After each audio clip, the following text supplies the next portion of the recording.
Thank you, Councillor Page. We're coming to a conclusion now. Can I ask whether Councillor Lindsay, as the proposer of this motion, have you got anything further to add? Yes, I have, after Councillor West's lovely talk. Can I just point out that you have a maximum of 5 minutes?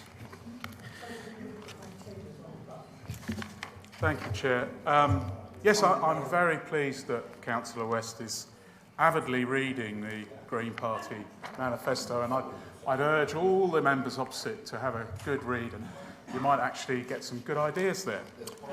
Now, the point of declaring a climate emergency is to signal to people that we are ready to take hard and difficult political choices, to give ourselves and our children a future worth living. Pandering to the demands of the motorists who can't bear being in a traffic jam for the 15 hours a year that the Orwell Bridge is closed, demanding money from the government for a bypass. It's easy, populist politics. But, have a bypass, that's a panacea, and everything will be all right. And you can always blame the government when they say no. Suffolk County Council, you have no track record of coming up with an accurate estimate for the cost of a bypass. We're not going to give you the money. You can blame the government. Perfect. Now, more than 1 in 4 households in Ipswich, more than any other place in the county, 28% own no vehicle whatsoever. So what are we doing to make their lives easier, to give them pollution-free air and more space to walk or talk or meet their neighbours or easily catch a bus or cycle around their town? How will £500 million spent on a bypass create inclusive growth for them? It's not as if we don't already have some of the answers. Buried not in the Green Party manifesto, but in the archives of the Suffolk County Council and Ipswich Borough Council is a report from 2006, 13 years ago, called the Ipswich Waterfront Study. It's a visionary, imaginative report. It proposed an Ipswich on the waterfront, a way to link the pedestrianised centre of Ipswich with the waterfront.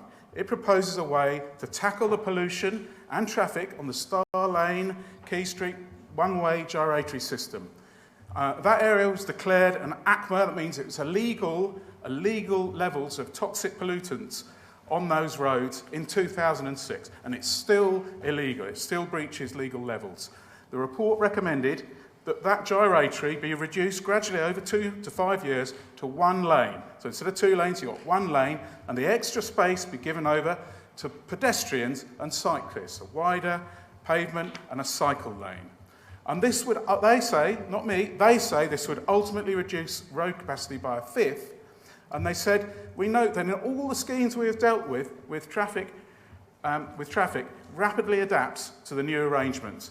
Trips transfer to bus, walking or cycling, and the final result is less congested than expected. Now, this is known as traffic evaporation. If you decrease the capacity of the road, the traffic evaporates.